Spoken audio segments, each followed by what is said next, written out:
معزز سامعین و ناظرین، السلام علیکم۔ ایک دن یہ خبر موصول ہوئی کہ کل صبح تک قافلہ آبادی میں داخل ہو جائے گا۔ انتظار شوق میں اس دن رات بھر مجھے نیند نہیں آئی۔ صبح طلوع ہوتے ہی ہر طرف سے قافلے کی آمد کا شور برپا ہوا۔ لوگ اپنے اپنے گھروں سے باہر نکل کر راہ گزر کی طرف دوڑ پڑے۔ میں بھی اپنے والد بزرگوار اور اپنی بچھڑی ہوئی بہن کی راہ گزر اپنی نگاہوں کا فرش بچھانے کے لیے دروازے پر آ کر کھڑی ہوگی۔ دیدہ شوق واقعے ہوئے۔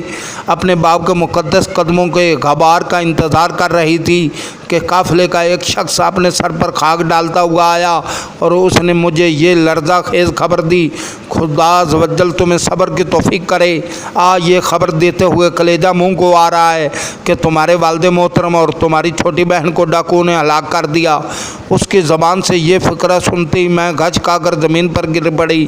سارے گھر میں کوہرام مچ گیا۔ دن دہاڑے ہماری آرزوؤں کا خون ہو گیا۔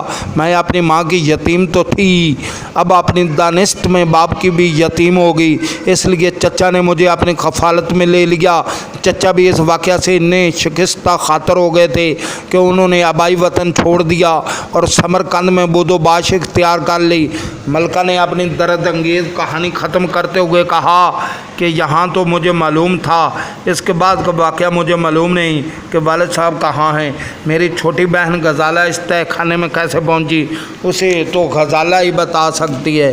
اس ادھیڑ عمر کی عورت کے اصرار پر غزالہ نے بھیگی ہوئی پلکوں کے ساتھ ایک ٹھنڈی آہ بھر کر کہانی کا باقی حصہ سنایا۔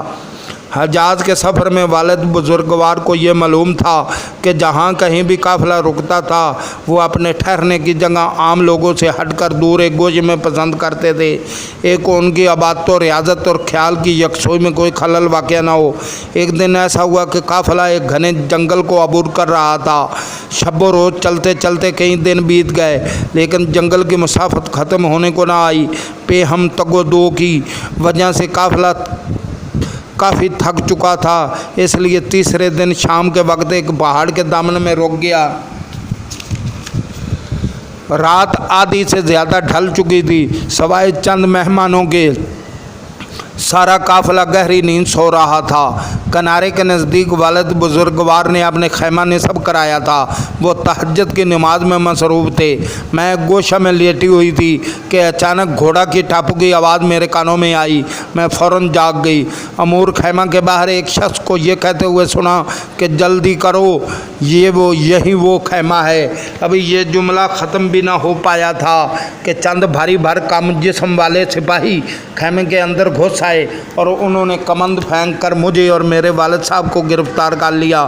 شکنجوں کی طرح میرے ہاتھ اور پاؤں کس دیے اور ایک تیز رفتار گھوڑے کی پشت سے باندھ دیا۔ جس وقت سپاہی نے گھوڑے کو ایڑی لگائی میں نے دیکھا کہ والد بزرگوار بھی اسی طرح گھوڑے کی پشت سے بندھے ہوئے تھے۔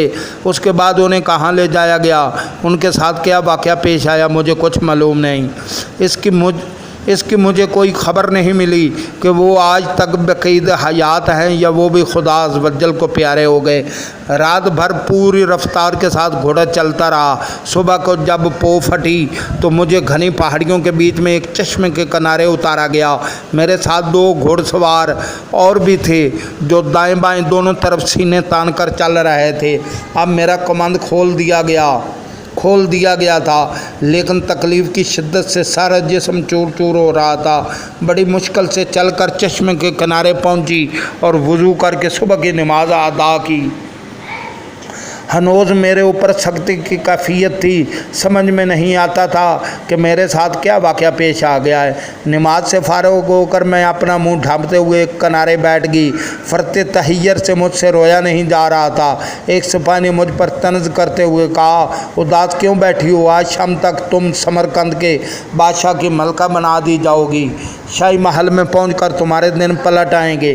یہ سنتے ہی ایسا محسوس ہوا جیسے طوفان کا بند ٹوٹ گیا ہے۔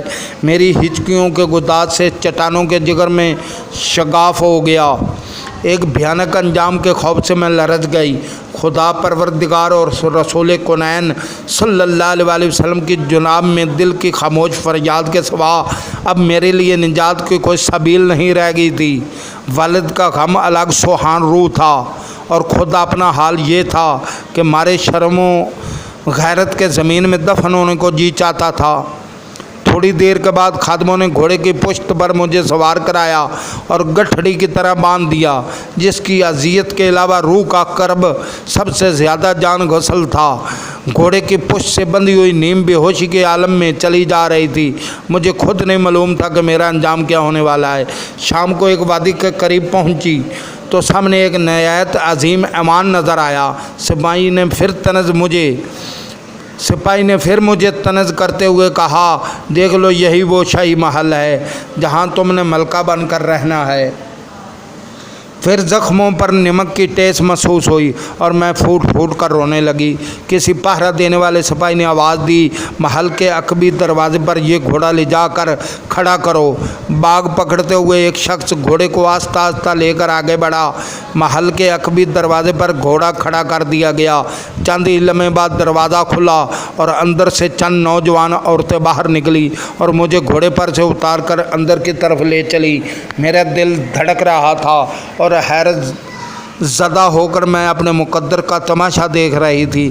معلوم ہوا کہ یہ شاہی محل کی کنیزیں ہیں جنہیں میری خدمت کے لیے مامور کیا گیا ہے۔ ان کنیزوں نے لے جا کر مجھے ایک آراستہ مکان میں اتارا۔ انتہائی بے چینی کے عالم میں نے وضو کیا اور مغرب کی نماز کے لیے کھڑی ہو گئی۔ جب میں نے دعا کے لیے ہاتھ اٹھایا تو میں فرتے غم سے پھوٹ پھوٹ کر رونے لگی۔ والد بزرگوار کے فیضان عشق کے صدقے میں مدینہ ہماری روحوں سے بہت قریب ہو گیا تھا۔ تصور کے سہارے میں سنہری جالی کے قریب پہنچ گئی تھی اور ایک بے قرار فریادی کی طرح اپنے آقا صلی اللہ علیہ وآلہ وسلم کو آواز دی۔ چوکھٹ کی کنیزہ اپنی آبرو کی بھیک مانگتی ہے۔ سرکار صلی اللہ علیہ وآلہ وسلم، میرے بوڑھے باپ کے انسوں کا بھرم رکھ لیجئے، ظالموں کے چنگل سے میرے ناموس کو بچائیے۔ یہ کہتے کہتے شدت کرب سے میرے اوپر غشی طاری ہو گئی۔ کافی دیر کے بعد جب میری آنکھ کھلی تو دیکھا کہ کنیزیں میرے سرانے کھڑی پنکھا جل رہی تھی۔ میں نے ان میں سے کسی کی طرف توجہ نہیں کی۔ انہوں نے مجھ سے ہم کلام ہونے کی ہزار کوشش کی، لیکن میں نے یک لخت خاموشی اختیار کر لی تھی۔ رات جب تھوڑی سی ڈھل گئی تو میں نے دیکھا کہ چند کنیزیں اسی گھر میں داخل ہوئیں۔ ان کے ہمراہ چند صندوق بھی تھے۔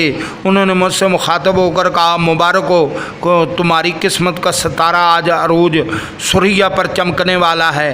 خراسان کا یہ شہر آفاق حسن آج اپنے صحیح قدردان کے پاس پہنچ گیا ہے۔